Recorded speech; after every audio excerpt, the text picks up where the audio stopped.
ನಮಸ್ಕಾರ. ಮುಖ್ಯಾಂಶಗಳು.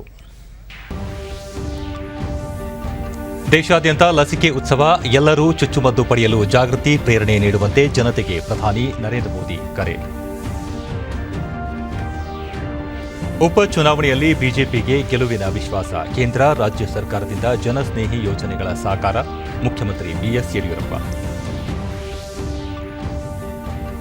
5ನೇ ದಿನವೂ ಮುಂದುವರಿದ ಸಾರಿಗೆ ನೌಕರರ ಮುಷ್ಕರ, ಸೀಮಿತ ಬಸ್ಗಳ ಕಾರ್ಯಾಚರಣೆ, ಪ್ರಚೋದನೆ ನೀಡಿದರೆ ಕಾನೂನು ಕ್ರಮ, ಕೆಎಸ್ಆರ್ಟಿಸಿ ಪ್ರಕಟಣೆ. ಜಮ್ಮು ಕಾಶ್ಮೀರದಲ್ಲಿ ಭದ್ರತಾ ಪಡೆಗಳಿಂದ 5 ಭಯೋತ್ಪಾದಕರ ಹತ್ಯೆ, 2 ಪ್ರತ್ಯೇಕ ಕಾರ್ಯಾಚರಣೆಗಳಲ್ಲಿ ಅಪಾರ ಶಸ್ತ್ರಾಸ್ತ್ರ ವಶ.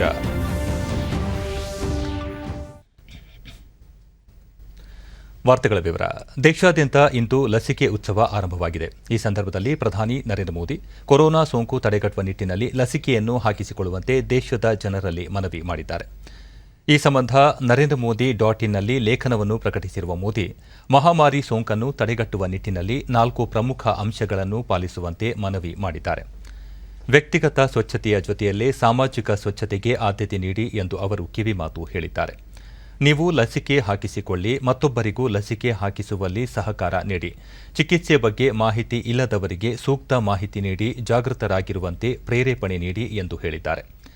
ಕಡ್ಡಾಯವಾಗಿ ಮಾಸ್ಕ್ ಧರಿಸಿ, ನೀವು ರಕ್ಷಿಸಿಕೊಳ್ಳಿ, ಮತ್ತೊಬ್ಬರನ್ನು ರಕ್ಷಿಸಿ ಮತ್ತು ಅವರಿಗೆ ಮಾಸ್ಕ್ ಧರಿಸುವಂತೆ ಮನವರಿಕೆ ಮಾಡಿಕೊಡಿ. ನಿಮ್ಮ ನೆರೆಹೊರೆಯಲ್ಲಿ ಯಾರಾದರೊಬ್ಬರಿಗೆ ಸೋಂಕು ತಗುಲಿದರೆ ಕೂಡಲೇ ಆ ಪರಿಸರವನ್ನು ಮೈಕ್ರೋ ಕಂಟೈನ್ಮೆಂಟ್ ವಲಯವನ್ನಾಗಿ ಮಾಡುವುದು ಪ್ರತಿಯೊಬ್ಬ ನಾಗರಿಕನ ಕರ್ತವ್ಯವಾಗಬೇಕು. ಈ ಜವಾಬ್ದಾರಿಯನ್ನು ಎಲ್ಲರೂ ವಹಿಸಿಕೊಳ್ಳಬೇಕು ಎಂದು ಪ್ರಧಾನಿ ದೇಶದ ಜನತೆಗೆ ಮನವಿ ಮಾಡಿದ್ದಾರೆ. ಇದೊಂದು ಬಹುದೊಡ್ಡ ಲಸಿಕೆ ಅಭಿಯಾನವಾಗಿದ್ದು, ಪ್ರತಿಯೊಬ್ಬರಿಗೂ ಲಸಿಕೆ ಲಭ್ಯವಾಗಬೇಕು. ಈ ಹಿನ್ನೆಲೆಯಲ್ಲಿ ಒಂದೇ ಒಂದು ಲಸಿಕೆಯೂ ಸಹ ವ್ಯರ್ಥವಾಗದಂತೆ ನೋಡಿಕೊಳ್ಳಬೇಕು ಎಂದು ಕರೆ ನೀಡಿರುವ ಅವರು, ಅಗತ್ಯವಿದ್ದರೆ ಮಾತ್ರ ಮನೆಯಿಂದ ಹೊರಬನ್ನಿ, ಮಾಸ್ಕ್ ಧರಿಸುವುದು ಸೇರಿದಂತೆ ಇನ್ನಿತರೆ ನಿಯಮಗಳನ್ನು ಪಾಲಿಸಿ ಆರೋಗ್ಯ ಕಾಪಾಡಿಕೊಳ್ಳಿ ಎಂದು ತಿಳಿಸಿದ್ದಾರೆ. ಮುಖ್ಯಮಂತ್ರಿ ಬಿಎಸ್ ಯಡಿಯೂರಪ್ಪ ಇಂದು ಪ್ರಧಾನಿ ನರೇಂದ್ರ ಮೋದಿ ಅವರೊಂದಿಗೆ ದೂರವಾಣಿ ಮೂಲಕ ಮಾತುಕತೆ ನಡೆಸಿ ಕೋವಿಡ್ ನಿಯಂತ್ರಣಕ್ಕೆ ರಾಜ್ಯದಲ್ಲಿ ಕೈಗೊಳ್ಳುತ್ತಿರುವ ಕ್ರಮಗಳ ಕುರಿತು ಮಾಹಿತಿ ಹಂಚಿಕೊಂಡಿದ್ದಾರೆ. ಈ ಕುರಿತು ಟ್ವೀಟ್ ಸಂದೇಶದಲ್ಲಿ ಯಡಿಯೂರಪ್ಪ, ರಾಜ್ಯ ಸರ್ಕಾರ ಕೋವಿಡ್-19 ನಿಯಂತ್ರಣಕ್ಕೆ ಹಲವು ಅಗತ್ಯ ಕ್ರಮಗಳನ್ನು ಕೈಗೆತ್ತಿಕೊಂಡಿದ್ದು, ಈ ಹಿಂದಿನ ವರ್ಚುವಲ್ ಸಭೆಯಲ್ಲಿಯೂ ಪ್ರಧಾನಿ ಮೈಕ್ರೋ ಕಂಟೈನ್ಮೆಂಟ್ ವಲಯಗಳ ಮೇಲೆ ಹೆಚ್ಚಿನ ನಿಗಾ ವಹಿಸುವಂತೆ ತಿಳಿಸಿದರು. ಇಂದು ಕೂಡ ಮೈಕ್ರೋ ಕಂಟೈನ್ಮೆಂಟ್ ವಲಯಗಳನ್ನು ಸೂಕ್ಷ್ಮವಾಗಿ ಗಮನಿಸುವಂತೆ ಸೂಚಿಸಿದ್ದಾರೆ. ಆ ನಿಟ್ಟಿನಲ್ಲಿ ಸರ್ಕಾರ ಕಾರ್ಯೋನ್ಮುಖವಾಗಿದೆ. ಪ್ರಧಾನಿ ಕೋವಿಡ್ ನಿಯಂತ್ರಣಕ್ಕೆ ರಾಜ್ಯ ಸರ್ಕಾರ ತೆಗೆದುಕೊಂಡ ಕ್ರಮಗಳ ಕುರಿತು ಮೆಚ್ಚುಗೆ ವ್ಯಕ್ತಪಡಿಸಿದ್ದಾರೆ ಎಂದು ಟ್ವೀಟ್ ಸಂದೇಶದಲ್ಲಿ ತಿಳಿಸಿದ್ದಾರೆ. ಪ್ರಧಾನಿ ನರೇಂದ್ರ ಮೋದಿ ಅವರ ಸೂಚನೆಯಂತೆ ಇಂದಿನಿಂದ 4 ದಿನಗಳ ಕಾಲ ಆಯೋಜಿಸಿರುವ ಲಸಿಕಾ ಅಭಿಯಾನಕ್ಕೆ ಆರೋಗ್ಯ ಮತ್ತು ವೈದ್ಯಕೀಯ ಶಿಕ್ಷಣ ಸಚಿವ ಡಾ ಕೆ. ಸುಧಾಕರ್ ಬೆಂಗಳೂರಿನಲ್ಲಿ ಇಂದು ಚಾಲನೆ ನೀಡಿದರು.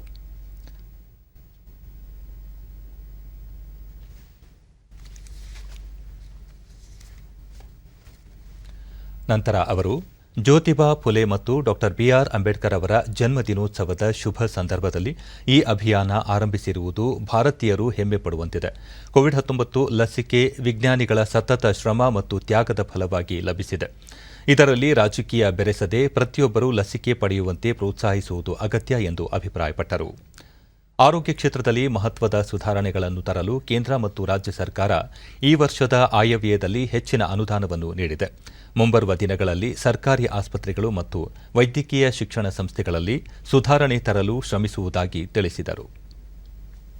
ಲಸಿಕಾ ಅಭಿಯಾನವನ್ನ, ಲಸಿಕಾ ಒಂದು ಸಂಭ್ರಮವನ್ನ, ಲಸಿಕಾ ಉತ್ಸವವನ್ನು ಮಾಡಬೇಕು ಅಂತ ಏನು ಮಾನ್ಯ ಪ್ರಧಾನಮಂತ್ರಿಗಳು ಕರೆಯನ್ನು ಕೊಟ್ಟಿದ್ದಾರೆ, ಅದಕ್ಕೆ ಅನುಸಾರವಾಗಿ ಇವತ್ತು ನಮ್ಮ ವೈದ್ಯಕೀಯ ಕಾಲೇಜಿನಲ್ಲಿ ಸಡಗರದಿಂದ ಬಹಳ ಉತ್ಸಾಹದಿಂದ ಇವತ್ತು ವಿದ್ಯಾರ್ಥಿನಿಯರೇ ಬಹಳಷ್ಟು ಕ್ರಿಯಾಶೀಲವಾಗಿ ಕಾರ್ಯಕ್ರಮ ಹಮ್ಮಿಕೊಂಡಿದ್ದಾರೆ. ನಿಮಗೆ ನಾನು ವಿಶೇಷವಾಗಿ ಶುಭಾಶಯಗಳನ್ನು. ಅದೇ ರೀತಿ ಬಹಳ ಕಡಿಮೆ ಅವಧಿಯಲ್ಲಿ ಇಡೀ ರಾಜ್ಯದಲ್ಲಿ ನಮ್ಮ NHMನವರು ವಿಶೇಷ ಕಾಳಜಿಯನ್ನು ವಹಿಸಿ ಇಡೀ ರಾಜ್ಯದಲ್ಲಿ ಇವತ್ತು ಈ ರೀತಿಯ ಒಂದು ಉತ್ಸವವನ್ನು ಹಮ್ಮಿಕೊಂಡಿದ್ದಾರೆ. ದೇಶದಲ್ಲಿ ಕೋವಿಡ್-19 ಲಸಿಕೆ ವಿತರಣೆಯಲ್ಲಿ ಹೊಸ ಮೈಲಿಗಲ್ಲು ಸ್ಥಾಪಿಸಲಾಗಿದೆ. ವಿಶ್ವದ ಅತಿದೊಡ್ಡ ಲಸಿಕೆ ಅಭಿಯಾನವನ್ನು ದೇಶಾದ್ಯಂತ ಆರಂಭಿಸಿರುವ ಕೇವಲ 85 ದಿನಗಳಲ್ಲಿ 10 ಕೋಟಿಗೂ ಅಧಿಕ ಮಂದಿಗೆ ಲಸಿಕೆ ವಿತರಣೆ ಮಾಡುವುದರೊಂದಿಗೆ ಭಾರತ ದಾಖಲೆ ನಿರ್ಮಿಸಿದೆ ಎಂದು ಕೇಂದ್ರ ಆರೋಗ್ಯ ಸಚಿವಾಲಯ ತಿಳಿಸಿದೆ. ಭಾರತದಲ್ಲಿ 100 ಮಿಲಿಯನ್ ಕೋವಿಡ್-19 ಲಸಿಕೆ ನೀಡಿದ್ದರೆ ಅಷ್ಟೇ ಅವಧಿಯಲ್ಲಿ ಅಮೆರಿಕ 92 ಮಿಲಿಯನ್ ಹಾಗೂ ಚೈನಾ 61 ಮಿಲಿಯನ್ ಡೋಸ್ ನೀಡಿದೆ ಎಂದು ಸಚಿವಾಲಯ ತಿಳಿಸಿದೆ. 45 ವರ್ಷ ಮೇಲ್ಪಟ್ಟ ಎಲ್ಲರಿಗೂ ಹಾಗೂ ನೌಕರರು ಕಾರ್ಯನಿರ್ವಹಿಸುವ ಸ್ಥಳದಲ್ಲೇ ಲಸಿಕೆ ನೀಡಿಕೆಗೆ ಅನುಮತಿ ನೀಡಿರುವುದು ಸೇರಿದಂತೆ ಹಲವು ಸುರಕ್ಷತಾ ಕ್ರಮಗಳನ್ನು ಕೈಗೊಂಡಿರುವ ಪರಿಣಾಮ ಅಭಿಯಾನ ಯಶಸ್ವಿಯಾಗಿ ನಡೆಯುತ್ತಿದೆ ಎಂದು ಸಚಿವಾಲಯ ಹೇಳಿದೆ.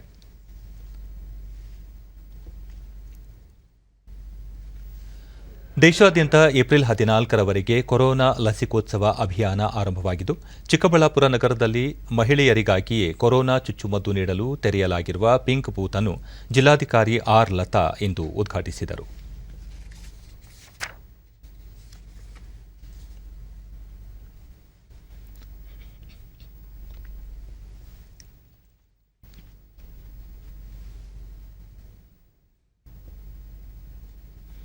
ಬಳಿಕ ಸುದ್ದಿಗಾರರೊಂದಿಗೆ ಅವರು, ಜಿಲ್ಲೆಯ ಎಲ್ಲಾ ತಾಲೂಕು ಕೇಂದ್ರಗಳಲ್ಲಿ ಕೊರೋನಾ ಲಸಿಕೆಯ ಪಿಂಕ್ ಬೂತ್ಗಳನ್ನು ತೆರೆಯಲಾಗಿದೆ.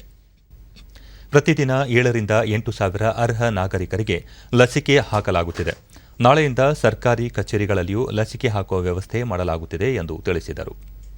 ಯಾರು ಇರ್ಬೋದು, ಜಡ್ಜಸ್ ಆಗಿರ್ಬೋದು ಅಥವಾ ವಕೀಲರಾಗಿರ್ಬೋದು, ಅವರು ಮತ್ತು ಅವ್ರ ಫ್ಯಾಮಿಲಿನಲ್ಲಿ ಯಾರು ಎಲಿಜಿಬಲ್ ಇರ್ತಾರೆ. ಯಾಕಂದರೆ ಕೆಲವರು ವಕೀಲರು ಅವ್ರು 45 ವರ್ಷದಿಂದ ಕಡಿಮೆ ಇರ್ಬೋದು, ಅವ್ರ ಫ್ಯಾಮಿಲಿನಲ್ಲಿ ಅವ್ರ ತಂದೆ ತಾಯಿ ಇರ್ಬೋದು. ಸೊ ಅವರನ್ನು ಕರ್ಕೊಂಡು ಬರ್ಬೋದು. ಅವರಿಗೇನೆ 45 ವರ್ಷ ಆಗಿದ್ರೆ ಮೇಲ್ಪಟ್ಟಿದ್ರೆ ಅವರು ಕೂಡ ವ್ಯಾಕ್ಸಿನೇಷನ್ ಆಗ್ಬೋದು. ಆದರೆ ಇದರಲ್ಲಿ ಎಲ್ಲರೂ ಭಯ ಡಿಡಿ ನ್ಯೂಸ್ನೊಂದಿಗೆ ಲಸಿಕೆ ಪಡೆದ ವಿಜಯ, ಕೋವಿಡ್ ಚುಚ್ಚುಮದ್ದಿನಿಂದ ಯಾವುದೇ ಅಡ್ಡ ಪರಿಣಾಮವಿಲ್ಲ. ಮಹಿಳೆಯರಿಗಾಗಿ ಪಿಂಕ್ ಬೂತ್ ತೆರೆದಿರುವುದು ಸಂತಸದ ಸಂಗತಿ ಎಂದು ತಿಳಿಸಿದರು. ಬೇಕು ಅಂತ ಮನವಿ ಮಾಡ್ಕೊಳ್ತೀನಿ. ಜೊತೆಗೆ ಇನ್ನೊಂದು ತಿಂಗಳಾದಮೇಲೆ 2ನೇ ವ್ಯಾಕ್ಸಿನ್ ಹಾಕಿಸ್ಕೋಬೇಕು. ಆದರೆ ಪ್ರತಿಯೊಬ್ಬರು ವ್ಯಾಕ್ಸಿನ್ ಹಾಕಿಸ್ಕೊಂಡ್ರು ಕೂಡ ತಮ್ಮ ಕಾಳಜಿನ ತಗೋಬೇಕು, ಮಾಸ್ಕ್ ಹಾಕ್ಕೋಬೇಕು, ಸ್ಯಾನಿಟೈಸರ್ ಹಾಕ್ಕೋಬೇಕು, ಸಾಮಾಜಿಕ ಅಂತರವನ್ನು ಕಾಪಾಡಿಕೊಂಡು ಎಲ್ಲರೂ ತಮ್ಮ ಜಾಗೃತಿಯನ್ನು ತಗೊಂಡ್ರೆ ಪ್ರತಿಯೊಬ್ಬರು ಈ ಮಹಾಮಾರಿನ ಓಡಿಸ್ಬೋದು ಅಂತ ನಾನು ಅಂದ್ಕೊಳ್ತೀನಿ. ನಮ್ಮ ಪೊಲೀಸವರೆಲ್ಲ ಹೆಸರುಗಳೆಲ್ಲ ಸ್ಥಳೀಯರಾದ ಪದ್ಮಾವತಿ, ಲಸಿಕೆಯಿಂದ ಯಾವುದೇ ಅಡ್ಡ ಪರಿಣಾಮಗಳು ಇಲ್ಲದಿರುವುದರಿಂದ ಹೆಚ್ಚಿನ ಸಂಖ್ಯೆಯ ಅರ್ಹ ನಾಗರಿಕರು ಚುಚ್ಚುಮದ್ದು ಪಡೆಯಬೇಕು ಎಂದು ಅಭಿಪ್ರಾಯಪಟ್ಟರು. ತಪ್ಪು ಕಲ್ಪನೆ ಇಟ್ಕೊಂಡಿದ್ದಾರೆ. ಇದು ಲಸಿಕೆ ಹಾಕ್ಕೊಂಡ್ರೆ ಏನೋ ತೊಂದರೆ ಆಗತ್ತಂತೆ, ಸೈಡ್ ಎಫೆಕ್ಟ್ ಆಗುತ್ತೆ, ಅದರಿಂದ ಹಾಕ್ಸ್ಕೊಳ್ಳೋದು ಬೇಡ ಅಂತ ಕೆಲವರು ಹಂಗೆ ಇದ್ದೋಗಿದ್ದಾರೆ ಸರ್. ಅದು ತಪ್ಪು ಕಲ್ಪನೆ. ದಯವಿಟ್ಟು ಎಲ್ಲರೂ ಬಂದು ಹಾಕ್ಸ್ಕೊಂಡ್ರೆ ಒಳ್ಳೆಯದು. ನಮ್ಮ ಒಂದು ಮುಂಜಾಗ್ರತೆ ಕ್ರಮ. ನಂಜಮ್ಮ, ಕೊರೋನಾ ನಿಯಂತ್ರಣಕ್ಕೆ ಲಸಿಕೆ ಪಡೆಯುವುದು ಅತ್ಯವಶ್ಯ. ಈ ನಿಟ್ಟಿನಲ್ಲಿ ಯಾವುದೇ ಅಡ್ಡ ಪರಿಣಾಮವಿಲ್ಲದ ಕೋವಿಡ್ ಲಸಿಕೆಯನ್ನು ತಾವು ಪಡೆದಿರುವುದಾಗಿ ತಿಳಿಸಿದರು. ನಾವು ಮಾಸ್ಕ್ ಎಲ್ಲೋದ್ರೆ ಆಚೆ ಬಂದರೆ ಕಂಪಲ್ಸರಿ ನಾವು ಮಾಸ್ಕ್ ಬಳಸ್ತೀವಿ ಸರ್. ಬಳಸ್ತಿರೋ ಮಾತ್ರ ಆಚೆ ಬರೋದಿಲ್ಲ. ಅದೇ ಮಾಸ್ಕ್ ಹಾಕ್ಕೊಂಡೇ ಇರಬೇಕು, ಅಂತರ ಕಾಯ್ದುಕೊಳ್ಬೇಕು. ಬೇರೆ ಎಲ್ಲ ನಾವು ಹೋದಾಗೂ ಅಂತರ ಇದು ಪಾಲಿಸಿದ್ರೆ ನಮಗೆ ಒಳ್ಳೆಯದಾಗುತ್ತೆ. ಮಸ್ಕಿ ವಿಧಾನಸಭಾ ಕ್ಷೇತ್ರದ ಉಪಚುನಾವಣೆ ಹಿನ್ನೆಲೆಯಲ್ಲಿ ಕ್ಷೇತ್ರ ವ್ಯಾಪ್ತಿಯ ಮುದಗಲ್ನಲ್ಲಿ ಇಂದು ಮುಖ್ಯಮಂತ್ರಿ ಬಿಎಸ್ ಯಡಿಯೂರಪ್ಪ ವಿವಿಧ ಸಮುದಾಯಗಳ ಮುಖಂಡರೊಂದಿಗೆ ಸಭೆ ನಡೆಸಿದರು.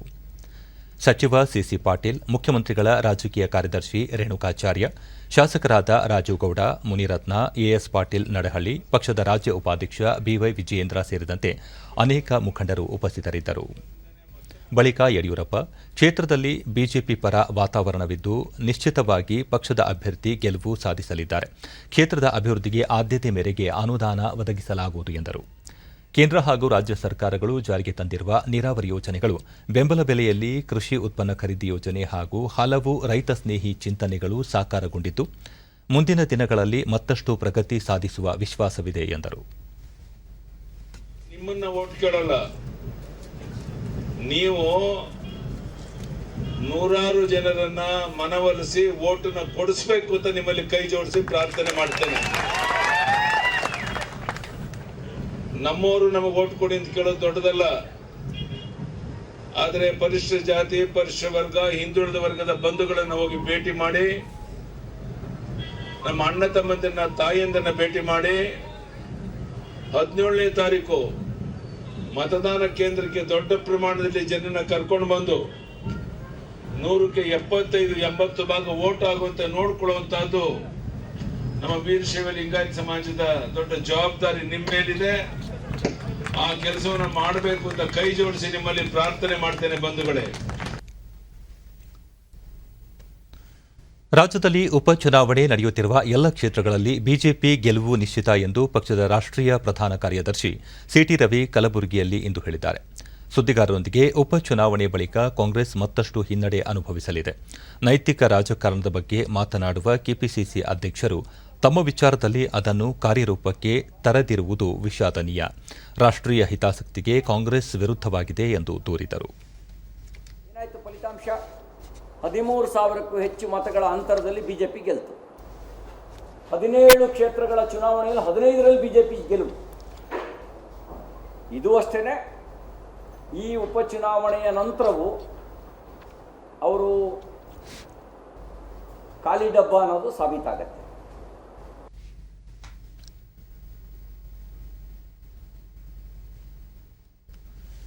ಬೇಸಿಗೆ ಸಂದರ್ಭದಲ್ಲಿ ಕಾಡು ಪ್ರಾಣಿಗಳಿಗೆ ನೀರಿನ ಕೊರತೆ ಉಂಟಾಗದಂತೆ ಮುನ್ನೆಚ್ಚರಿಕೆ ವಹಿಸಲಾಗಿದೆ ಎಂದು ಅರಣ್ಯ ಮತ್ತು ಕನ್ನಡ ಹಾಗೂ ಸಂಸ್ಕೃತಿ ಇಲಾಖೆ ಸಚಿವ ಅರವಿಂದ ಲಿಂಬಾವಳಿ ಮೈಸೂರಿನಲ್ಲಿ ಇಂದು ತಿಳಿಸಿದ್ದಾರೆ. ಸುದ್ದಿಗಾರರೊಂದಿಗೆ ಅವರು, ಈಗಾಗಲೇ ರಾಜ್ಯದ ಅರಣ್ಯ ಇಲಾಖೆಯ ಅಧಿಕಾರಿಗಳೊಂದಿಗೆ ಸಮಾಲೋಚನೆ ನಡೆಸಲಾಗಿದ್ದು, ಅರಣ್ಯ ವ್ಯಾಪ್ತಿಯಲ್ಲಿರುವ ಕೆರೆ ಕಟ್ಟೆಗಳಿಗೆ ನೀರು ತುಂಬಿಸುವ ಕಾರ್ಯವನ್ನು ಕೈಗೆತ್ತಿಕೊಳ್ಳುವಂತೆ ಸೂಚಿಸಲಾಗಿದೆ ಎಂದರು. ಅಭಯಾರಣ್ಯಗಳಲ್ಲಿ ಕಾಡ್ಗಿಚ್ಚು ಉಂಟಾಗಿರುವ ಘಟನೆಗಳು ರಾಜ್ಯದಲ್ಲಿ ಇದುವರೆಗೂ ದೃಢಪಟ್ಟಿಲ್ಲ. ಆದರೆ ಮುಂಜಾಗ್ರತೆಯೊಂದಿಗೆ ಅಧಿಕಾರಿಗಳು ಕಾಡ್ಗಿಚ್ಚು ನಿಯಂತ್ರಣ ಪರಿಸ್ಥಿತಿಯನ್ನು ನಿಭಾಯಿಸಲು ಸಜ್ಜಾಗಿದ್ದಾರೆ. ಸದ್ಯದ ಪರಿಸ್ಥಿತಿಯಲ್ಲಿ ಮೃಗಾಲಯಗಳಿಗೆ ಪ್ರವಾಸಿಗರ ನಿರ್ಬಂಧ ಕುರಿತು ಯಾವುದೇ ಚಿಂತನೆ ಸರ್ಕಾರದ ಮುಂದಿಲ್ಲ. ಪರಿಸ್ಥಿತಿ ಮೀರಿದರೆ ಈ ಕುರಿತು ಆರೋಗ್ಯ ಇಲಾಖೆಯೊಂದಿಗೆ ಸಮಾಲೋಚನೆ ನಡೆಸಿ ಕ್ರಮ ಕೈಗೊಳ್ಳಲಾಗುವುದು ಎಂದು ತಿಳಿಸಿದರು. ನಾಳೆ ನಾನು ಇವತ್ತು ಸಂಜೆ ಬಂಡೀಪುರದಲ್ಲಿ ಅಲ್ಲಿಯ ಅಧಿಕಾರಿಗಳ ಜೊತೆಗೆ ಅದರ ಅಭಿವೃದ್ಧಿ ದೃಷ್ಟಿಯಿಂದ, ಸಮಸ್ಯೆಗಳ ದೃಷ್ಟಿಯಿಂದ ಚರ್ಚೆ ಮಾಡಲಿದೆ. ಹೌದು, ನಿನ್ನೆ ನಾನೊಂದು ಕಾರ್ಯಕ್ರಮದಲ್ಲಿ ವಿನಂತಿ ಮಾಡಿಕೊಂಡೆ, ವಿಶೇಷವಾಗಿ ಕಾಡಲ್ಲಿರ್ತಕ್ಕಂಥ ಕೆರೆಗಳು ಮತ್ತು ಹೊಂಡಗಳು ಅಭಿವೃದ್ಧಿ ಆಗಬೇಕು. ಆ ದೃಷ್ಟಿಯಿಂದ ಈ ವರ್ಷದ ಬಜೆಟ್ನಲ್ಲಿ ಒಂದಿಷ್ಟು ದುಡ್ಡು ಕೊಟ್ಟಿದ್ದಾರೆ. ಜನರಿಂದನೂ ಅನೇಕ ಜನ NGOಗಳು ಇದಕ್ಕೆ ಕೈ ಜೋಡ್ಸೋಕೆ ರೆಡಿ ಇದ್ದಾರೆ ಮತ್ತು ಕಂಪ್ನಿಗಳು, ಕಾರ್ಪೊರೇಟ್ ಕಂಪ್ನಿಗಳು CSR ಫಂಡನ್ನ ಕೊಡೋಕ್ಕೆ ರೆಡಿ ಇದ್ದಾರೆ. ಅದನ್ನು ಲಿಸ್ಟ್ ಮಾಡ್ತಾ ಇದ್ದೀವಿ. ಯಾರ್ಯಾರು ಆ ರೀತಿಯ ಡೋನರ್ಸ್ ಬರ್ತಾರೆ, ಅದರಿಂದ ಅದನ್ನು ಅಭಿವೃದ್ಧಿ ಮಾಡಬೇಕು ಅನ್ನೋದು ಯೋಜನೆಯನ್ನು ರೂಪಿಸ್ತಾ ಇದ್ದೀವಿ. ರಾಜ್ಯದಲ್ಲಿ ರಸ್ತೆ ಸಾರಿಗೆ ನೌಕರರ ಮುಷ್ಕರ 5ನೇ ದಿನವೂ ಮುಂದುವರೆದಿದ್ದು, ಸೀಮಿತ ಬಸ್ ಸೇವೆಗಳು ಕಾರ್ಯಾಚರಣೆ ಮಾಡುತ್ತಿವೆ. ಮುಷ್ಕರಕ್ಕೆ ಪ್ರಚೋದನೆ ನೀಡಿ ಕರ್ತವ್ಯ ನಿರ್ವಹಿಸುತ್ತಿರುವ ಸಿಬ್ಬಂದಿಗಳಿಗೆ ಬೆದರಿಕೆಯೊಡ್ಡಿ ಬಸ್ಗಳ ಕಾರ್ಯಾಚರಣೆಗೆ ಅಡ್ಡಿಪಡಿಸುತ್ತಿರುವವರ ಮೇಲೆ ಸೂಕ್ತ ಕ್ರಮ ಕೈಗೊಳ್ಳಲಾಗುವುದು ಎಂದು ರಾಜ್ಯ ರಸ್ತೆ ಸಾರಿಗೆ ನಿಗಮದ ವ್ಯವಸ್ಥಾಪಕ ನಿರ್ದೇಶಕ ಶಿವಯೋಗಿ ಸಿ ಕಳಸ ತಿಳಿಸಿದ್ದಾರೆ. ಸಾರ್ವಜನಿಕರಿಗೆ ಸಾರಿಗೆ ಸೇವೆ ಒದಗಿಸುವಲ್ಲಿ ತೊಂದರೆ ಮಾಡುತ್ತಿರುವ ನೌಕರರು ಅಂತರ ನಿಗಮ ವರ್ಗಾವಣೆಗೆ ಪರಿಗಣಿಸದಿರಲು ತೀರ್ಮಾನಿಸಲಾಗಿದೆ. ಈಗಾಗಲೇ ಕೋರಿಕೆ ಮೇರೆಗೆ ವರ್ಗಾವಣೆಗೊಂಡಿರುವ ಸಿಬ್ಬಂದಿ ಕರ್ತವ್ಯಕ್ಕೆ ಇದ್ದಲ್ಲಿ ಅಂತಹವರ ವರ್ಗಾವಣೆ ಆದೇಶವನ್ನು ಸಹ ರದ್ದುಗೊಳಿಸಲಾಗುವುದು ಎಂದು ತಿಳಿಸಿದ್ದಾರೆ.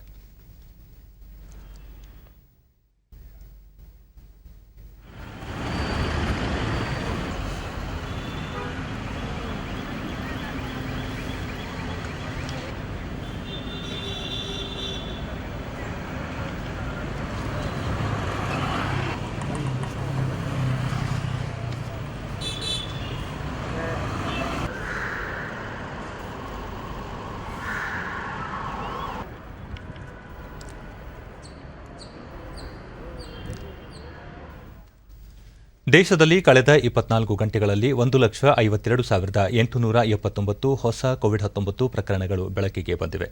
90,584 ಮಂದಿ ಚೇತರಿಸಿಕೊಂಡಿದ್ದು, 839 ಮಂದಿ ಮೃತಪಟ್ಟಿದ್ದಾರೆ. ಇದರೊಂದಿಗೆ ದೇಶದಲ್ಲಿ ಒಟ್ಟು ಸೋಂಕಿತರ ಸಂಖ್ಯೆ 1,53,58,805ಕ್ಕೆ ಏರಿಕೆಯಾಗಿದೆ ಎಂದು ಕೇಂದ್ರ ಆರೋಗ್ಯ ಸಚಿವಾಲಯ ತಿಳಿಸಿದೆ. ಇದುವರೆಗೆ 1,20,81,443 ಮಂದಿ ಗುಣಮುಖರಾಗುವುದರೊಂದಿಗೆ ಚೇತರಿಕೆ ಪ್ರಮಾಣ ಶೇಕಡಾ 90.44ಕ್ಕೆ ಏರಿಕೆಯಾಗಿದೆ. ಒಟ್ಟು 11,08,087 ಸಕ್ರಿಯ ಪ್ರಕರಣಗಳಿದ್ದು, ಶೇಕಡಾ 8.29ರಷ್ಟಿದೆ.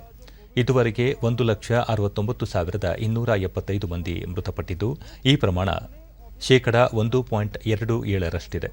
ಇದುವರೆಗೆ 10,15,95,147 ಮಂದಿಗೆ ಲಸಿಕೆ ನೀಡಲಾಗಿದೆ ಎಂದು ಕೇಂದ್ರ ಆರೋಗ್ಯ ಸಚಿವಾಲಯ ತಿಳಿಸಿದೆ. ಸಮಾಜ ಸುಧಾರಕ, ಮಹಿಳಾ ಶಿಕ್ಷಣ ಕುರಿತು ವಿಶೇಷ ಕಾಳಜಿ ಹೊಂದಿದ್ದ ಮಾನವತಾವಾದಿ ಜ್ಯೋತಿಬಾ ಫುಲೆ ಅವರ ಜಯಂತಿಯನ್ನು ಇಂದು ದೇಶಾದ್ಯಂತ ಆಚರಿಸಲಾಗುತ್ತಿದೆ. ಈ ಸಂದರ್ಭದಲ್ಲಿ ಪ್ರಧಾನಿ ನರೇಂದ್ರ ಮೋದಿ ಸೇರಿದಂತೆ ಹಲವು ಗಣ್ಯರು ಟ್ವೀಟ್ ಸಂದೇಶದಲ್ಲಿ ಶುಭ ಕೋರಿದ್ದಾರೆ. ದಾರ್ಶನಿಕ, ಲೇಖಕ ಮತ್ತು ತಮ್ಮ ಜೀವನದ ಉದ್ದಕ್ಕೂ ಮಹಿಳೆಯರ ಶಿಕ್ಷಣಕ್ಕಾಗಿ ಶ್ರಮಿಸಿದ ಜ್ಯೋತಿಬಾ ಫುಲೆ ಅವರಿಗೆ ಅನಂತ ನಮನಗಳು. ಸಮಾಜ ಸುಧಾರಣೆ ಕುರಿತ ಅವರ ಬದ್ಧತೆ ಯುವ ಸಮುದಾಯಕ್ಕೆ ಸ್ಫೂರ್ತಿಯಾಗಿದೆ ಎಂದು ಪ್ರಧಾನಿ ನರೇಂದ್ರ ಮೋದಿ ಟ್ವೀಟ್ ಸಂದೇಶದಲ್ಲಿ ತಿಳಿಸಿದ್ದಾರೆ. ಇದೇ ಸಂದರ್ಭದಲ್ಲಿ ವಾರ್ತಾ ಮತ್ತು ಪ್ರಸಾರ ಖಾತೆ ಸಚಿವ ಪ್ರಕಾಶ್ ಜಾವಡೇಕರ್, ಮಹಿಳೆಯರಿಗಾಗಿ ದೇಶದಲ್ಲಿಯೇ ಮೊದಲ ಶಾಲೆಯನ್ನು ಆರಂಭಿಸಿದ ಜ್ಯೋತಿಬಾ ಫುಲೆ ಸಮಾಜದಲ್ಲಿ ಜಾತಿ ಆಧಾರಿತ ವಿಭಜನೆ, ತಾರತಮ್ಯವನ್ನು ಹೋಗಲಾಡಿಸಲು ಹೋರಾಡಿದ ಮಹಾನ್ ಚೇತನ ಎಂದು ಸ್ಮರಿಸಿದ್ದಾರೆ. ವಿಧಾನಸಭೆ ಚುನಾವಣೆ ನಡೆಯುತ್ತಿರುವ ಪಶ್ಚಿಮ ಬಂಗಾಳ ಪ್ರವಾಸದಲ್ಲಿರುವ ಕೇಂದ್ರ ಗೃಹ ಸಚಿವ ಹಾಗೂ ಬಿಜೆಪಿ ಹಿರಿಯ ಮುಖಂಡ ಅಮಿತ್ ಶಾ ಇಂದು ಬಸೀರ್ಹಾತ್ನಲ್ಲಿ ರ್ಯಾಲಿಯನ್ನು ಉದ್ದೇಶಿಸಿ ಮಾತನಾಡಿದರು. ಪಶ್ಚಿಮ ಬಂಗಾಳದಲ್ಲಿ ಈ ಬಾರಿ ಬಿಜೆಪಿ ಅಧಿಕಾರ ಹಿಡಿಯಲಿದೆ. ಜನರ ಆಕಾಂಕ್ಷೆಗಳಿಗೆ ಅನುಗುಣವಾಗಿ ಆಡಳಿತ ನಡೆಸಲಿದೆ ಎಂದು ತಿಳಿಸಿದರು.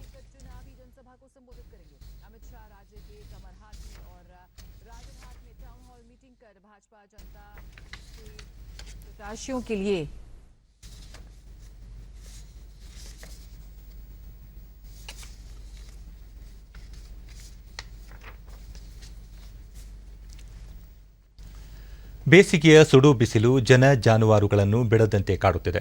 ಪರಿಸರ ಅರಣ್ಯ ನಾಶದ ಪರಿಣಾಮ ಕಾಡಿನ ಜೀವಿಗಳು ಆಹಾರ ನೀರು ಅರಸಿ ಜನವಸತಿ ಪ್ರದೇಶಗಳತ್ತ ಬರುತ್ತಿರುವುದು ಇತ್ತೀಚಿನ ದಿನಗಳಲ್ಲಿ ಸಹಜ ಪ್ರಕ್ರಿಯೆಯಾಗಿದೆ. ಕಾಡು ಪ್ರಾಣಿಗಳು ಈ ರೀತಿ ಆಹಾರ ನೀರಿಗಾಗಿ ಜನವಸತಿ ಪ್ರದೇಶಕ್ಕೆ ಬರುವುದನ್ನು ತಡೆಯಲು ಚಿತ್ರದುರ್ಗ ಜಿಲ್ಲೆಯ ಅರಣ್ಯ ಇಲಾಖೆ ವಿನೂತನ ಚಿಂತನೆಯನ್ನು ಜಾರಿಗೆ ತಂದಿದೆ. ಜೋಗಿಮಟ್ಟಿ ವನ್ಯಜೀವಿ ಧಾಮದಲ್ಲಿರುವ ನೈಸರ್ಗಿಕ ಕೆರೆ ಕುಂಟೆಗಳಲ್ಲಿ ನೀರಿನ ಕೊರತೆ ತೀವ್ರವಾಗಿರುವುದರಿಂದ ಕಾಡು ಪ್ರಾಣಿಗಳಿಗೆ ನೀರಿನ ಕೃತಕ ವ್ಯವಸ್ಥೆ ಕಲ್ಪಿಸಿದೆ. ಕೆರೆ ಆವರಣದಲ್ಲಿ ಕೆಲವೆಡೆ ಕೃತಕ ತೊಟ್ಟಿಗಳನ್ನು ನಿರ್ಮಿಸಿ ನೀರು ತುಂಬಿಸಲಾಗುತ್ತಿದೆ. ಇದರಿಂದ ಈ ವನ್ಯಧಾಮದಲ್ಲಿರುವ ಪ್ರಾಣಿ ಪಕ್ಷಿಗಳಿಗೆ ಅನುಕೂಲವಾಗಿದೆ. ಮುಖ್ಯವಾಗಿ ಕಾಡು ಹಂದಿ, ಚಿರತೆ, ಕರಡಿ, ಕಾಡುಬೆಕ್ಕು, ಮೊಲ, ನರಿ, ಸರೀಸೃಪಗಳು ಸೇರಿದಂತೆ ಅಪರೂಪದ ಜೀವಿಗಳು ಇಲ್ಲಿದ್ದು ಗಿಡ ಮೂಲಿಕೆ ಸಸ್ಯಗಳು ಹೆಚ್ಚಿನ ಸಂಖ್ಯೆಯಲ್ಲಿ ಇವೆ. ಜೀವಿ ವೈವಿಧ್ಯದ ರಕ್ಷಣೆಗೆ ಆದ್ಯತೆ ನೀಡಿ ಇಲ್ಲಿನ ಗಿಡ ಮೂಲಿಕೆಗಳನ್ನು ಹುಡುಕಿಕೊಂಡು ಬರುವವರನ್ನು ವನ್ಯಧಾಮದ ವ್ಯಾಪ್ತಿಗೆ ಬಿಡದಂತೆ ತಡೆಯಲಾಗುತ್ತಿದೆ. ಸರ್ಕಾರ ಇದನ್ನು ಸಂರಕ್ಷಿತ ಅರಣ್ಯ ಪ್ರದೇಶವೆಂದು ಘೋಷಿಸಿದ್ದು ಬಯಲು ಸೀಮೆಯಲ್ಲಿನ ಅನನ್ಯ ಜೀವಿ ಸಂಕುಲದ ತಾಣವಾಗಿದೆ.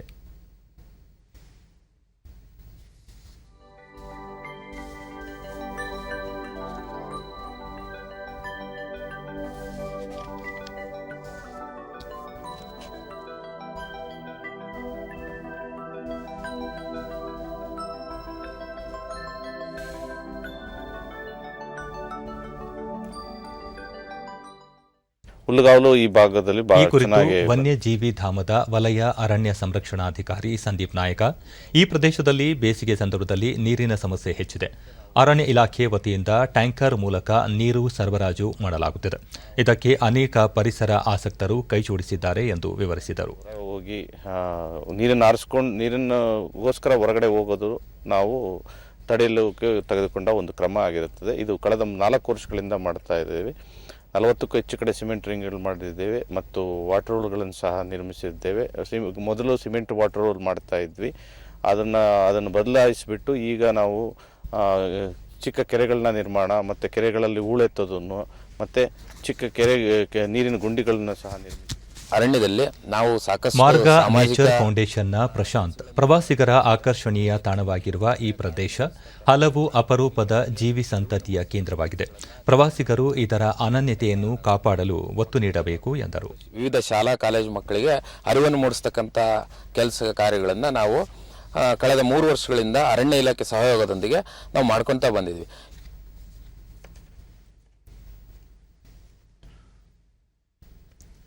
ಪರಿಸರ ಸಂರಕ್ಷಣೆಗಾಗಿ ಸರ್ಕಾರಗಳು ಹಲವು ಯೋಜನೆಗಳನ್ನು ಜಾರಿಗೆ ತಂದಿವೆ. ಆದರೆ ಅವುಗಳನ್ನು ಸಮರ್ಪಕವಾಗಿ ಅನುಷ್ಠಾನಗೊಳಿಸಲು ಎಲ್ಲರ ಸಹಕಾರ ಅಗತ್ಯ. ಈ ಹಿನ್ನೆಲೆಯಲ್ಲಿ ಕಾಡಂಚಿನ ಗ್ರಾಮಗಳಲ್ಲಿ ಗೋಬರ್ ಗ್ಯಾಸ್ ಘಟಕಗಳನ್ನು ಆರಂಭಿಸುವ ಮೂಲಕ ಗ್ರಾಮಸ್ಥರಿಗೆ ಅನುಕೂಲ ಮಾಡಿಕೊಡಲಾಗಿದೆ. ಉತ್ತರ ಕನ್ನಡ ಜಿಲ್ಲೆಯ ಕುಮಟಾ ತಾಲೂಕಿನ ಹೊಸಳ್ಳಿ, ಕಂದಹಳ್ಳಿ ಗ್ರಾಮಗಳ ಹಲವರ ಮನೆಗಳಲ್ಲಿ ಗೋಬರ್ ಗ್ಯಾಸ್ ಘಟಕ ಸ್ಥಾಪಿಸಲಾಗಿದ್ದು, ಈಗ ಗ್ರಾಮಗಳು ಬಯೋಗ್ಯಾಸ್ ಗ್ರಾಮವೆಂಬ ಹೆಗ್ಗಳಿಕೆಗೆ ಪಾತ್ರವಾಗಿವೆ.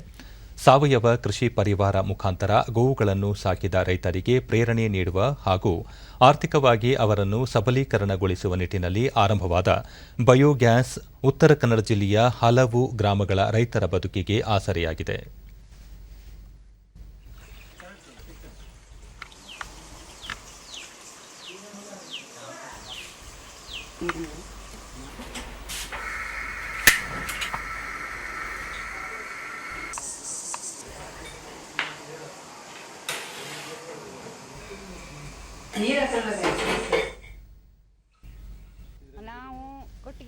ಡಿಡಿ ನ್ಯೂಸ್ನೊಂದಿಗೆ ಫಲಾನುಭವಿ ನಾಗೇಗೌಡ.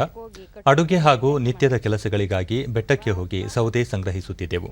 ಈಗ ಗೊಬ್ಬರ್ ಗ್ಯಾಸ್ ಬಂದಿರುವುದರಿಂದ ಅಡುಗೆ ಮಾಡಲು ತುಂಬಾ ಅನುಕೂಲವಾಗಿದೆ ಎಂದರು. ಹಣ್ಣು ಗೇರಣ್ಣು ಸಗಣಿ ಎಲ್ಲ ಹಾಕ್ತರು. ಗೊತ್ತಿಲ್ಲ ಊಟ ತಿಂಡಿ ಎಲ್ಲವ ಅದರಲ್ಲೇ ಮಾಡ್ತರು. ಈಗೊಟ್ಟೆಲ್ಲ ಗೊತ್ತಿಲ್ಲ ಕೊಟ್ಟಿಗೆ ಗ್ಯಾಸ್ ಸಿಕ್ಕದೆ ನಮಗೆ ಇವಾಗ ಸ್ವಲ್ಪ ಆರಾಮು. ನಂಬರ್ದಲ್ಲಿ ರೈತ ಮಹಿಳೆ ಪದ್ಮಾಗೌಡ, ಗ್ರಾಮದಲ್ಲಿ 40 ಮನೆಗಳಿದ್ದು ಎಲ್ಲರೂ ನಿತ್ಯದ ಅಡುಗೆಗಾಗಿ ಕಟ್ಟಿಗೆಯನ್ನೇ ಅವಲಂಬಿಸಬೇಕಿತ್ತು. ಆದರೆ ಈಗ ಗೋಬರ್ ಗ್ಯಾಸ್ನಿಂದ ಯಾವುದೇ ಖರ್ಚಿಲ್ಲದೆ ಬಹಳ ಸುಲಭವಾಗಿ ಅಡುಗೆ ಸಿದ್ಧ ಮಾಡಬಹುದಾಗಿದೆ ಎಂದು ತಿಳಿಸಿದರು. ಸಾಂಬಾರು ಎಲ್ಲದರಲ್ಲೇ ನಮ್ಮದು ಜೊಲೆಂಟು ದನ ಇತ್ತು. ಸಗಣಿ ಕೈದೋದಕ್ಕೆ ಹಾಕಿ ಗ್ಯಾರನ್ನು ಅಟ್ಟೋದಕ್ಕೆ ಉಪಯೋಗಿಸಿ ಅದರಲ್ಲೇ ನಾವು ಇದು ಮಾಡೋದು, ಕಟ್ಗಿಗೆ ಹೋಗೋದಿಲ್ಲ. ಮೊದಲು ನಮ್ಮ ವಿದ್ಯಾರ್ಥಿನಿ ಶ್ರೀನಿಧಿ ಗೌಡ, ನನ್ನ ತಾಯಿ ಕಾಡಿನಿಂದ ಕಟ್ಟಿಗೆ ತಂದು ಅಡುಗೆ ಮಾಡಬೇಕಿತ್ತು. ಇದರಿಂದ ತುಂಬಾ ಹೊಗೆಯಾಗುತ್ತಿತ್ತು. ಗೊಬ್ಬರ್ ಗ್ಯಾಸ್ನಿಂದಾಗಿ ಆ ತೊಂದರೆ ತಪ್ಪಿದೆ.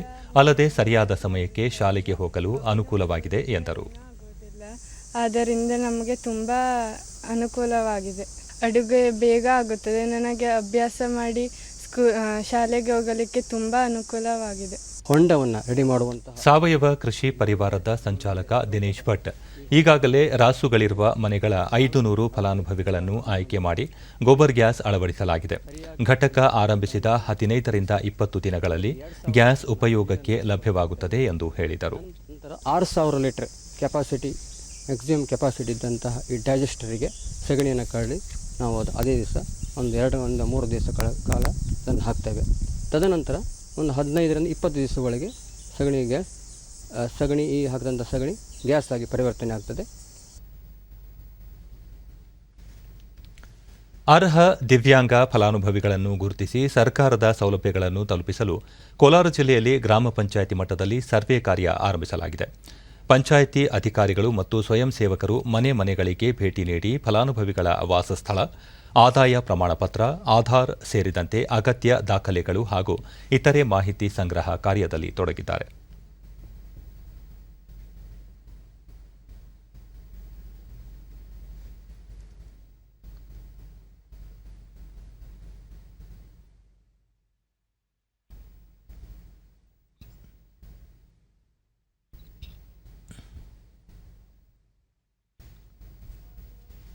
ಡಿಡಿ ನ್ಯೂಸ್ನೊಂದಿಗೆ ಫಲಾನುಭವಿ ಪ್ರತಿಭಾ, ನಾವು ಮಹಾರಾಷ್ಟ್ರದಿಂದ ಬಂದಿದ್ದೇವೆ.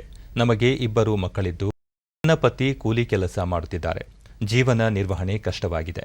ಸರ್ಕಾರದಿಂದ ತಿಂಗಳಿಗೆ 1400 ರೂಪಾಯಿ ನಿವೃತ್ತಿ ವೇತನ ನೀಡುತ್ತಿದ್ದು ಇದರಿಂದ ತುಂಬಾ ಅನುಕೂಲವಾಗಿದೆ ಎಂದರು. और सर थोड़ा आप हेल्प करेंगे तो अच्छा होगा. और पेंशन मुझे 1400 आ रहा है. राशन कार्ड है, आधार कार्ड है पूरा, और यूडी कार्ड है, वोट लिस्ट कार्ड है. गाड़ी के लिए एप्लीकेशन करना है. ಲೋನ್ ಕುರಿ ಮೇಲೆ ಲೋನ್ ಮತ್ತೋರ್ವ ಫಲಾನುಭವಿ ರಾಮಕೃಷ್ಣಪ್ಪ, ಹುಟ್ಟಿನಿಂದ ನಾನು ಅಂಗವಿಕಲನಾಗಿದ್ದು ಓಡಾಡಲು ಸಹ ಕಷ್ಟ ಸಾಧ್ಯವಾಗುತ್ತದೆ. ಈ ಹಿನ್ನೆಲೆಯಲ್ಲಿ ಅಂಗವಿಕಲ ಇಲಾಖೆ ಕುರಿ ಸಾಕಾಣಿಕೆಗೆ ಸಾಲ ಜೊತೆಗೆ 4 ಚಕ್ರದ ಬೈಕ್ ಸಹ ನೀಡಿದೆ. ಜೊತೆಗೆ ನಿವೃತ್ತಿ ವೇತನವೂ ಸಿಗುತ್ತಿದ್ದು ಇದರಿಂದ ತುಂಬಾ ಸಹಕಾರಿಯಾಗಿದೆ ಎಂದು ಮೆಚ್ಚುಗೆ ವ್ಯಕ್ತಪಡಿಸಿದರು. 4 ಚಕ್ರದ್ದು ಅದು ಮನೇಲೈತೆ. ಅದರಿಂದ ಲೋನು ಇದು ನಾವು ಓಡಾಡೋಕ್ಕೆ ನಮ್ಗೆ ಬೈಕ್ ಕೊಟ್ಟವ್ರೆ. ಬಸ್ ಪಾಸ್ ಇಲ್ಲ ಸರ್, ನಾವು ಮಾಡಿಸಿಲ್ಲ. ಬೈಕ್ ಕೊಟ್ಟ ಮೇಲೆ ನಾವು ಬಸ್ ಪಾಸ್ ಮಾಡಿಸಿಲ್ಲ ಸರ್. ನಮ್ಗೆ ಯೂನಿಟಿ ಕಾರ್ಡ್ ಮಾಡಿಸಿದ್ದಾರೆ, ಲೋನ್ ಮಾಡಿಸಿದ್ದಾರೆ, ಗಾಡಿ ಕೊಟ್ಟಿದ್ದಾರೆ, ಕುರಿಗೆ ಲೋನ್ ಕೊಟ್ಟಿದ್ದಾರೆ. ಇವನಿಗೆ 2 ಕಿವಿ ಕೇಳಿಸ್ತಾ ಇಲ್ಲ. ಫಲಾನುಭವಿ ಶ್ರೀದೇವಿ, ನನ್ನ ಮಗನಿಗೆ 2 ಕಿವಿ ಕೇಳಿಸುತ್ತಿಲ್ಲ. ಇಲಾಖೆಯಿಂದ ಸುಮಾರು 50,000 ಮೌಲ್ಯದ ಶ್ರವಣ ಸಾಧನ ಸಲಕರಣೆ ನೀಡಿದೆ. ಇದರಿಂದ ತುಂಬಾ ಸಹಾಯವಾಗಿದೆ ಎಂದು ಹೇಳಿದರು. ಕೇಳಿಸಲ್ಲ ಅಂತ ಹೇಳಿದ್ರು. ಮತ್ತು ಸ್ಕೂಲಲ್ಲೂ ಕಂಪ್ಲೇಂಟ್ ಮಾಡಿದ್ರು, ನಿಮ್ಮ ಹುಡುಗ ಕೂಗ್ತಾ ಇದ್ರೆ ಕೂಡ ಏನು ಕೇಳಲ್ಲ, ಮಾತಾಡಲ್ಲ, ಹಂಗೆ ಇರ್ತಾನೆ ಅಂತ. ಮತ್ತು ಡಾಕ್ಟ್ರ್ ಹತ್ರ ಹೋದ್ವಿ, ಪ್ರೈವೇಟಲ್ಲಿ ತೋರಿಸಿದ್ವಿ. 2 ಕಿವಿಗೂ ಮಿಷಿನ್ ಹಾಕಬೇಕಂದ್ರೆ 50,000 ಆಗುತ್ತೆ ಅಂತ ಹೇಳಿದ್ರು. ಮತ್ತು ನಮ್ಮ ಕೈಯಲ್ಲಿ ಅಷ್ಟು ಸ್ತೋಮತ ಇರಲಿಲ್ಲ. ಮತ್ತು ನಮ್ಮೂರಲ್ಲೇ ಈ ಪಂಚಾಯಿತಿಯಿಂದ ಇದು ಗೊತ್ತಿರೋರು ಹೇಳಿದ್ರು, ಈ ಥರ ಗೌರ್ಮೆಂಟ್ ಸೌಲಭ್ಯ ಇದೆ ನೋಡಿ ತೋರಿಸಿ ಅಂತ. ಇಲ್ಲಿಗೆ ಬಂದು ತೋರಿಸಿದ್ವಿ. ಇವಾಗ ಹೋದ ಸಲ ಬಂದು ಎಲ್ಲ ಚೆಕ್ ಮಾಡ್ಕೊಂಡು ಹೋಗಿದ್ವಿ. ಇವಾಗ ಫ್ರೀ ಮಿಷನ್ ಕೊಟ್ಟಿದ್ದಾರೆ. ನನ್ನ ಗ್ರಾಮೀಣ ಪುನರ್ವಸತಿ ಕಾರ್ಯಕರ್ತ ಎಎನ್ ರವಿಕುಮಾರ್ ತಮ್ಮ ಪಂಚಾಯಿತಿ ವ್ಯಾಪ್ತಿಯಲ್ಲಿ ಫಲಾನುಭವಿಗಳನ್ನು ಗುರುತಿಸಿ ಸೌಲಭ್ಯ ತಲುಪಿಸುವ ನಿಟ್ಟಿನಲ್ಲಿ ಸರ್ವೆ ಕಾರ್ಯ ಪ್ರಗತಿಯಲ್ಲಿದೆ ಎಂದು ತಿಳಿಸಿದರು. ಸ್ಕೀಮ್ಸ್ ಇದೆ, ವಿದ್ಯಾರ್ಥಿ ವೇತನ,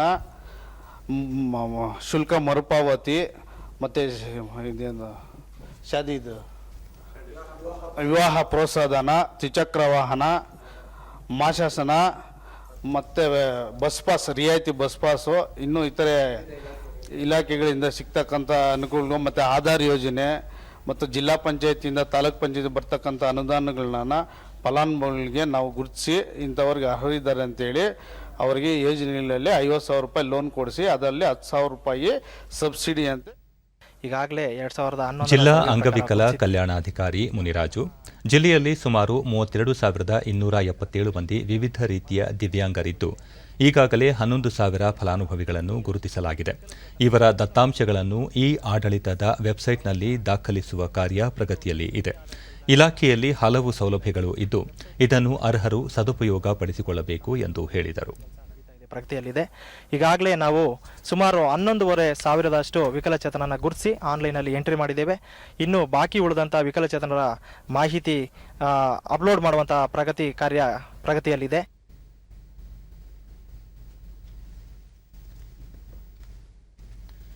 ಮನಸ್ಸಿದ್ದರೆ ಮಾರ್ಗ ಎಂಬ ಗಾದೆ ಮಾತನ್ನು ಎಲ್ಲರೂ ಕೇಳಿಯೇ ಇರ್ತಾರೆ. ಆನ್ಲೈನ್ ವೇದಿಕೆ ಮೂಲಕ ಕರಾವಳಿಯ ಕುಗ್ರಾಮದಿಂದ ಹೇಳಿಕೊಡುವ ಯಕ್ಷಗಾನವನ್ನು ದೂರದ ಇಂಗ್ಲೆಂಡ್ನಲ್ಲಿ ಕಲಿಯುತ್ತಿರುವುದು ಮೇಲಿನ ಗಾದೆ ಮಾತನ್ನು ನಿಜ ಮಾಡಿದೆ. ಈ ಕುರಿತು ಒಂದು ವರದಿ. ಅಪರೂಪದ ಅರಣ್ಯ ಮತ್ತು ಜೀವಜಾಲಗಳನ್ನೊಳಗೊಂಡ ಪಶ್ಚಿಮ ಘಟ್ಟ ಪ್ರದೇಶದಂತೆ ವೈವಿಧ್ಯಮಯವಾದ ಕರಾವಳಿಯ ಶ್ರೀಮಂತ ಕಲೆ ಯಕ್ಷಗಾನದ ಹೆಜ್ಜೆ ಗೆಜ್ಜೆಯ ಸದ್ದು 8,000 ಕಿಲೋಮೀಟರ್ ದೂರದ ಇಂಗ್ಲೆಂಡ್ನಲ್ಲಿ ಮಾರ್ದನಿಸುತ್ತಿದೆ.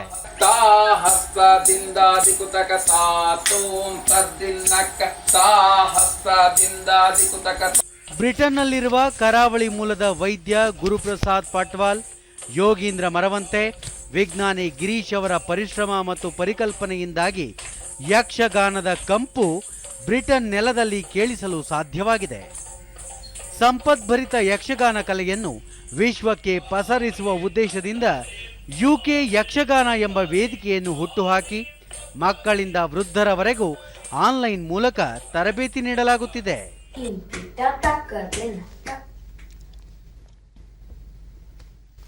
ಜಮ್ಮು ಮತ್ತು ಕಾಶ್ಮೀರದಲ್ಲಿ 2 ಪ್ರತ್ಯೇಕ ಘಟನೆಗಳಲ್ಲಿ ಭದ್ರತಾ ಪಡೆಗಳು 5 ಭಯೋತ್ಪಾದಕರನ್ನು ಹತ್ಯೆಗೈದಿದ್ದಾರೆ. ನಿನ್ನೆ ಸಂಜೆಯಿಂದ ಅನಂತನಾಗ್ ಜಿಲ್ಲೆಯ ಬಿಜ್ವೇಹರ ಪ್ರದೇಶದ ಹಾದಿಪುರ ಶೋಪಿಯನ್ ಮತ್ತು ಸೇಮ್ತಾರ್ನಲ್ಲಿ ಭದ್ರತಾ ಪಡೆಗಳು ಭಯೋತ್ಪಾದಕರ ಅಡಗು ತಾಣಗಳ ಮೇಲೆ ಗುಂಡಿನ ದಾಳಿ ನಡೆಸಿ ಈ ಹತ್ಯೆ ನಡೆಸಿದ್ದಾರೆ. ಹಾದಿಪುರ ಶೋಪಿಯನ್ನಲ್ಲಿ ನಡೆದ ದಾಳಿಯಲ್ಲಿ ಅಲ್ ಬದರ್ ಭಯೋತ್ಪಾದನಾ ಸಂಘಟನೆಯ 3 ಉಗ್ರರು ಮತ್ತು 2 ದಿನಗಳ ಹಿಂದೆ ಸೈನಿಕರೊಬ್ಬರನ್ನು ಹತ್ಯೆಗೈದಿದ್ದ 2 ಭಯೋತ್ಪಾದಕರನ್ನು ಸೇಮ್ತಾನ್ನಲ್ಲಿ ಹತ್ಯೆ ಮಾಡಲಾಗಿದೆ ಎಂದು ಕಾಶ್ಮೀರದ ಪೊಲೀಸ್ ಇಲಾಖೆ ಮುಖ್ಯಸ್ಥ ವಿಜಯ್ ಕುಮಾರ್ ತಿಳಿಸಿದ್ದಾರೆ. ಹತರಾದ ಭಯೋತ್ಪಾದಕರಿಂದ ಅಪಾರ ಪ್ರಮಾಣದ ಶಸ್ತ್ರಾಸ್ತ್ರಗಳನ್ನು ವಶಪಡಿಸಿಕೊಳ್ಳಲಾಗಿದೆ ಎಂದು ಅವರು ತಿಳಿಸಿದ್ದಾರೆ. ಕೊನೆಯಲ್ಲಿ ಮತ್ತೊಮ್ಮೆ ಮುಖ್ಯಾಂಶಗಳು. ದೇಶಾದ್ಯಂತ ಲಸಿಕೆ ಉತ್ಸವ, ಎಲ್ಲರೂ ಚುಚ್ಚುಮದ್ದು ಪಡೆಯಲು ಜಾಗೃತಿ, ಪ್ರೇರಣೆ ನೀಡುವಂತೆ ಜನತೆಗೆ ಪ್ರಧಾನಿ ನರೇಂದ್ರ ಮೋದಿ ಕರೆ. ಉಪಚುನಾವಣೆಯಲ್ಲಿ ಬಿಜೆಪಿಗೆ ಗೆಲುವಿನ ವಿಶ್ವಾಸ, ಕೇಂದ್ರ ರಾಜ್ಯ ಸರ್ಕಾರದಿಂದ ಜನಸ್ನೇಹಿ ಯೋಜನೆಗಳ ಸಾಕಾರ, ಮುಖ್ಯಮಂತ್ರಿ ಬಿಎಸ್ ಯಡಿಯೂರಪ್ಪ. 5ನೇ ದಿನವೂ ಮುಂದುವರಿದ ಸಾರಿಗೆ ನೌಕರರ ಮುಷ್ಕರ, ಸೀಮಿತ ಬಸ್ಗಳ ಕಾರ್ಯಾಚರಣೆ, ಪ್ರಚೋದನೆ ನೀಡಿದರೆ ಕಾನೂನು ಕ್ರಮ, ಕೆಎಸ್ಆರ್ಟಿಸಿ ಪ್ರಕಟಣೆ. ಜಮ್ಮು ಕಾಶ್ಮೀರದಲ್ಲಿ ಭದ್ರತಾ ಪಡೆಗಳಿಂದ 5 ಭಯೋತ್ಪಾದಕರ ಹತ್ಯೆ, 2 ಪ್ರತ್ಯೇಕ ಕಾರ್ಯಾಚರಣೆಗಳಲ್ಲಿ ಅಪಾರ ಶಸ್ತ್ರಾಸ್ತ್ರ ವಶ. ನಮ್ಮ ವಾರ್ತಾ ಪ್ರಸಾರವನ್ನು ನೀವು ಡಿಡಿ ಚಂದನ ನ್ಯೂಸ್ ಯೂಟ್ಯೂಬ್ ಚಾನೆಲ್ನಲ್ಲೂ ವೀಕ್ಷಿಸಬಹುದು. ವೀಕ್ಷಕರೇ, ನಾನು ಈಗ ಸ್ಟುಡಿಯೋದಿಂದ ತೆರಳುತ್ತಿರುವ ಕಾರಣ ಮಾಸ್ಕ್ ಧರಿಸುತ್ತಿದ್ದೇನೆ. ನೀವು ಸಹ ಮನೆಯಿಂದ ಹೊರ ಹೋಗುವ ಮುನ್ನ ಸರಿಯಾದ ಕ್ರಮದಲ್ಲಿ ತಪ್ಪದೆ ಮಾಸ್ಕ್ ಧರಿಸಿ. ವ್ಯಕ್ತಿಗತ ಅಂತರ ಕಾಪಾಡಿಕೊಳ್ಳುವುದರೊಂದಿಗೆ ನೀವು ಸುರಕ್ಷಿತವಾಗಿರಿ, ನಿಮ್ಮವರನ್ನು ಸುರಕ್ಷಿತವಾಗಿ ಇರಿಸಿ. ನೈರ್ಮಲ್ಯಕ್ಕೆ ಆದ್ಯತೆ ನೀಡುವುದರ ಜೊತೆಗೆ ಸೋಂಕು ತಡೆಗೆ 45 ವರ್ಷ ಮೇಲ್ಪಟ್ಟ ಎಲ್ಲರೂ ಕೋವಿಡ್-19 ಲಸಿಕೆ ಪಡೆಯಿರಿ. ನಮ್ಮ ಮುಂದಿನ ವಾರ್ತಾ ಪ್ರಸಾರ ಸಂಜೆ 7 ಗಂಟೆಗೆ. ನಮಸ್ಕಾರ.